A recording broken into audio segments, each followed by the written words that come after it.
Hi everyone, and welcome to the next edition of News Bites with Feeding America Eastern Wisconsin. I'm your host Sorrina Bee with your roundup of good news in the fight against hunger.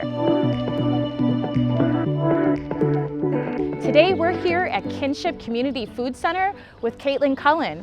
Caitlin, can you tell us a little bit about your role here? Yeah, I just started here in January, and I think they call me the food center director, which means I get to be in charge of a lot of different things, including the food center itself, this little basement where we serve hundreds of people every week. And then I also oversee our operations at our 11 Hoop House urban farm, and a lot of the community meals that we do together here, different feasts, communing, cooking demos, learning how to cook together in community. We use the word community a lot. Yeah, and I understand that that's actually a new change for you guys. This actually used to be the Riverwest Food Pantry. What was behind the name change?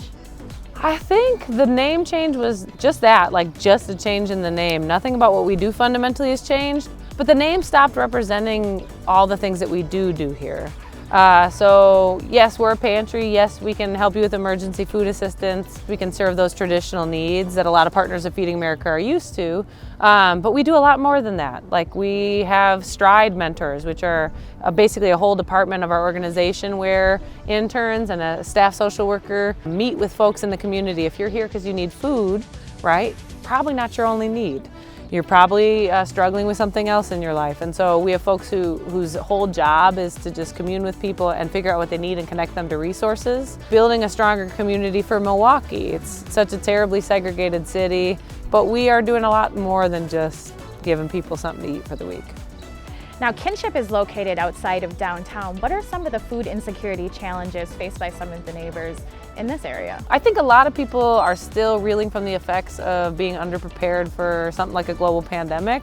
And so that's still altering what the food center has been doing for 10 years has changed a little bit over the past couple of years as far as who we're serving, because the face of hunger has changed dramatically. A lot of us didn't have enough stuff stored away for a rainy day and are still feeling the after effects of trying to get back on our feet. Overwhelmingly, we serve folks who are elderly, children, and then people on a fixed income. So whether they be underemployed or on disability or have something that restricts them from working. And what are some of the ways that Feeding America Eastern Wisconsin helps you guys serve your community better?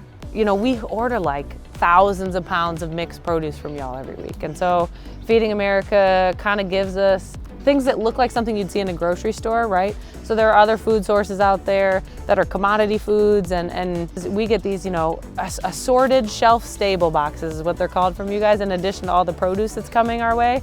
And that's a mystery box where volunteers basically sort through things people might want to add to their cart, right? So you've got your vegetables, you've got your fresh meat, probably some good fresh bread, but now you're looking at the stuff you're going to put together, and wouldn't it be nice to have a bottle of hot sauce with it? Wouldn't it? I'm seriously, or wouldn't it be nice? So we get stuff that's kind of fun like that from y'all.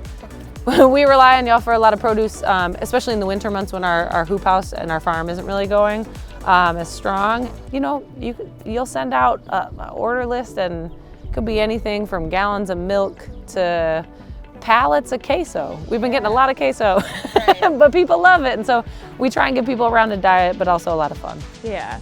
And we're actually going to take a look in the pantry. One thing that's so great about this center is that it's set up like a store. It's like a community center. People are talking. You can get assistance, like you said, get connected to resources. So I'm going to walk around with Caitlin and take a look. So stick with us.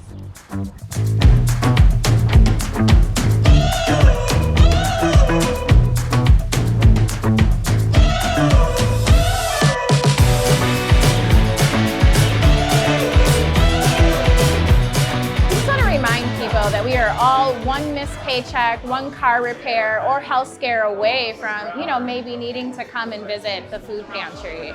And today we are so lucky to be joined by one of the guests of Kinship Community Food Center. And so this is David. Hi, David. Hello, gang. David, you've been coming here for a while. Tell us a little bit about your story and what brought you to the food center. I was at work, and one of the guys that worked with me, he said, "Hey, David." I said, "Yeah." He said, "Man, there's a church over here. It's a pantry." And I was like, "I don't need no pantry." He said, "Man, come on over and just talk to some people and get to know some people." I was like, "Okay, now understand what I just said. I don't need no pantry." That's what I said. Yeah. check short, money short, food short. So okay, let me go to the pantry. They filled me up. I mean, it's like they gave me so much food, half of it I couldn't even take with me. It was so much. You know, I've been coming here ever since, and I think this is my 3rd year. Yeah, this is my 3rd year here. Yeah. What do you think kind of made you feel like you didn't want to ask for help? What do you think that comes from? Yeah. Pride. Absolutely, it was pride. I have never had to ask anyone for anything in my life. And it got to a point where it's like, okay, humble yourself, brother, humble yourself. So after that, I've been coming here ever since. Tuesdays, Saturdays, volunteer. Best experience I have had since I've been here. These are some honest people, good-hearted people, caring people, loving people. And it's hard to find those individuals out there in the world who are not participating in something like this. What advice would you give other people who might kind of be struggling with that pride and they don't know that there's a resource like this that will help them bring some groceries back home? Give yourself a chance. Come out of you. Step out of you. And I had to step out of me in order for me to do what I'm doing right now. Thank you, David. Appreciate it. And lastly, thanks to the American Rescue Plan Act, Feeding America Eastern Wisconsin has been distributing funds to its network partners. One recent example of ARPA funds in action is the purchase of Saukville Community Food Pantry's new 26-foot box truck with a hydraulic lift. Previously, pantry staff and volunteers would fill their personal vehicles with food to distribute to the community. Now, this new truck will help Saukville Community Food Pantry distribute more food safely and efficiently. We are grateful for the continued investment from Governor Tony Evers and the Wisconsin Department of Agriculture, Trade, and Consumer Protection in hunger relief and our network partners. Thanks for tuning in to another episode of News Bites with Feeding America Eastern Wisconsin. And remember, together we can solve hunger.